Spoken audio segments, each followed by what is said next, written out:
Shalom, puji Tuhan. Kita akan masuk ke dalam renungan pada hari Minggu ini. Mari sebelumnya kita satukan hati, kita berdoa. Tuhan Yesus, terima kasih untuk hari ini kami boleh mendengar apa yang menjadi isi hati-Mu.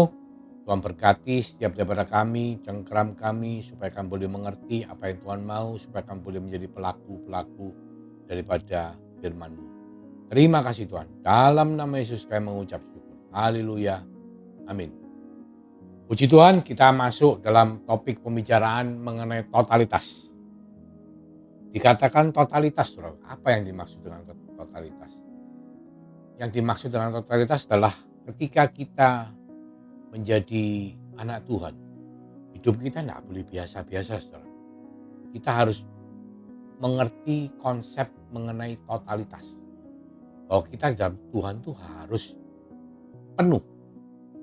Bukan cuma setengah-setengah, bukan cuma seperempat, bukan cuma sekedar-sekedar atau suam-suam, enggak, tapi totalitas. Kenapa? Karena kita diberi Tuhan 3 anugerah yang kita harus mengerti dan kita tidak boleh main-main dengan anugerah itu. Anugerah yang pertama, di Kejadian 1 ayat 26-27 dikatakan bahwa manusia itu diciptakan segambar dan serupa seperti Tuhan. Laki-laki dan perempuan. Jadi kita ini bukan hanya sekedar ciptaan Tuhan yang seperti dikatakan Tuhan menciptakan matahari, penerang baik, semua itu baik, cakrawala baik. Enggak, bukan cuma baik. Tapi kita diciptakan segambar dan serupa. Berarti apa? Seperti Tuhan. Mirip dengan Tuhan. Kenapa diciptakan mirip? Itu ada penyebabnya, bukan sekedar kayak Tuhan menciptakan binatang.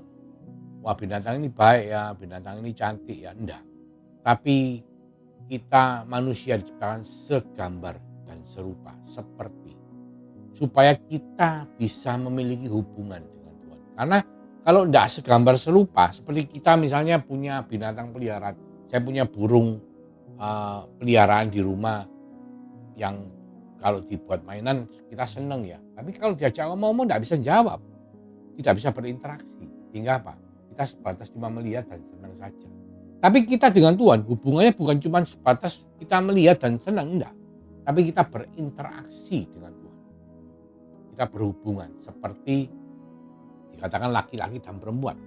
Berarti kita harus menjalin hubungan kasih. Hubungan yang ada muatan cinta kasihnya. Ya, itu luar biasa. Itu anugerah pertama, saudara. Nggak main-main loh ya. Lalu anugerah kedua, dikatakan bahwa di Kejadian 1 ayat 28, bahwa Allah memberkati mereka dan manusia itu diberitahu supaya beranak cucu lah, penuhi bumi, taklukkan dan berkuasalah atas segala binatang. Ini sesuatu yang luar biasa. Jadi kita tuh dipercaya Tuhan untuk menjadi wakilnya Tuhan di bumi. Menguasai seisi bumi. Bahkan menaklukkan. Apa yang kita taklukkan? Yang kita taklukkan adalah si jahat. Kenapa? Karena si jahat ketika memberontak bersama sepertiga malaikat Tuhan. Itu melawan Tuhan. Tuhan marah dan si jahat itu dibuang di bumi. Nah, untuk mengamankan itu, Allah itu menciptakan saudara dan saya, manusia, itu segambar dan serupa seperti Allah, supaya kita ini berhubungan dengan Allah dan kita diberi mandat untuk berkuasa di bumi. Untuk menguasai, menaklukkan dan menguasai apa yang ada di bumi. Tujuannya adalah menjadi wakil Tuhan. Tapi tentunya kita semua tahu ya, akhirnya apa? Manusia jatuh ke dalam dosa. Ketika manusia jatuh ke dalam dosa, manusia itu kehilangan kekuasaannya. Dikatakan, lupa kapan itu terjadinya? Ya waktu manusia jatuh ke dalam dosa, manusia kehilangan kemuliaan Allah dan manusia diusir dari Taman Eden. Nah, ketika itu terjadi, bumi di bawah kuasa si jahat. Loh, buktinya mana Pak? Loh ya, waktu Tuhan Yesus menyelesaikan puasanya dan dicobai di atas hubungan bait Allah, si jahat kan membawa Tuhan Yesus di atas rumah Allah dan mengatakan, kalau engkau mau menyembah aku, maka semua yang kau lihat akan aku berikan padamu. Berarti apa? Semua yang dilihat bumi itu di bawah kuasa si jahat. Tapi ketika Yesus Kristus menyerahkan nyawanya dan mati di atas kayu salib, maka semua kuasa itu sudah jatuh di bawah kaki Yesus. Karena dia telah menggenapi, dia telah menebus dosa manusia. Pada siapa yang beriman pada Yesus Kristus sebagai Tuhan dan Juru Selamat, saudara dan saya, kita akan beroleh kuasa itu kembali. Puji Tuhan. Haleluya. Oleh karena kematian Yesus Kristus di atas kayu salib dan kebangkitannya pada hari ketiga, maka semua daripada kita yang beriman kepada Yesus sebagai Tuhan dan Juru Selamat, maka kita beroleh kuasa itu kembali. Di bawah kaki Yesus, di bawah nama Yesus, semua kuasa itu akan ditundukkan. Itu anugerah yang kedua, saudara. Menjadi wakil Tuhan, memegang kuasa di bumi. Yang ketiga, Kejadian 2 ayat 15 dikatakan bahwa manusia itu ditempatkan Tuhan di Taman Eden untuk mengusahakan dan memelihara taman itu. Ya, singkat cerita, mengusahakan memelihara itu menjadi imam dan raja, menjadi wakil Tuhan, diberi wilayah kekuasaan. Jadi apapun yang kita kerjakan, bidang pekerjaan apapun, kehidupan keluarga apapun, itu semua adalah Tuhan berikan pada saudara dan saya sebagai wilayah Taman Eden kita. Nah, di dalam kehidupan itu Tuhan minta kita penuh secara totalitas, enggak setengah-setengah. Ya. Enggak setengah-setengah itu maksudnya apa? Kita harus, misalnya kita bekerja, kita lakukan pekerjaan kita seperti kita lakukan untuk Tuhan. Bukan cuma sekedar bekerja, oh ya sudah, orang kerja terus pulang. Enggak. Tapi kita kerja bagaimana kita bisa kerja menjadi berkat, menjadi saluran berkat. Sehingga apa? Melalui pekerjaan kita lakukan, kita bisa menjadi berkat buat kehidupan sekitar kita. Ya, pertama mungkin buat keluarga kita, mungkin buat gereja, mungkin buat teman-teman, buat pegawai, buat relasi. Ya, bukan menekan, bukan menyusahkan orang, tapi menjadi berkat. Diberkati untuk menjadi berkat. Ya, kita lihat banyak tokoh Alkitab yang menunjukkan bagaimana mereka sebagai anak Tuhan, mereka melakukan totalitas mereka. Karena mereka mempunyai spiritual quotient yang kuat. Contoh Yusuf. Saudara masih ingat Yusuf, pada zaman Yusuf masih belum ada hukum Taurat. Saudara. Belum ada hukum Taurat berarti apa? Berzina itu belum ada hukumnya. Membunuh belum ada hukumnya. Tetapi Yusuf, meskipun dia itu hanya sebagai kepala budak, tapi ketika dia dipercaya oleh tuannya Potifar, dipercaya penuh untuk mengurus rumahnya, dan dia mengurus rumahnya dengan luar biasa baiknya. Dan ketika istrinya Potifar mengajak dia berzina, dia tidak mau, karena dia berintegritas. Dia takut akan Tuhannya, punya spiritual quotient, hubungan spiritual, sehingga membuat dia itu tidak mau melakukan hal-hal yang di luar jalur. Meskipun pada waktu itu belum ada hukumnya yang mengatakan berzina itu tidak boleh.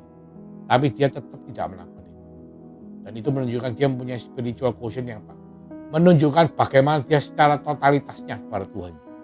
Pada usia yang masih relatif muda. Meskipun dia juga setelah itu masuk penjara, dimasukkan penjara, difitnah. Dia tetap melakukan yang terbaik dalam penjara. Di penjara pun dia tetap dipercaya oleh kepala penjara. Dan dia akhirnya bisa menjadi Perdana Menteri, ya, yang dipercaya di Mesir. Menyelamatkan bangsa Mesir, bahkan menyelamatkan bangsa Israel. Itu adalah contoh yang luar biasa. Bagaimana sebagai anak Tuhan itu kita bisa punya prinsip atau konsep yang totalitas. Ya. Seperti Rasul Paulus di Perjanjian Baru, kita lihat bagaimana beliau itu meskipun di dalam penderitaannya memberitakan Injil, beliau tetap pelayanan tapi tidak pernah tidak bekerja. Sebagai tent maker, sebagai pembuat kemah. Mungkin hari-hari ini sebagai kontraktor. Dia juga menulis begitu banyak surat, ya, kitab di Perjanjian Baru. Lebih dari 50% adalah tulisannya Rasul Paulus. Pada waktu itu dia dipenjara di tanah rumah di Roma. Tapi dia tetap melakukan totalitas. Bagaimana dia sampai bisa menjadi orang yang luar biasa karena dia mempunyai spiritual quotient, hubungan spiritual yang baik. Setelah spiritual quotient itu menunjukkan kita tuh sadar, mempunyai kesadaran spiritual. Sehingga hidup kita ini tidak sendiri di bumi, tapi kita tuh punya Tuhan.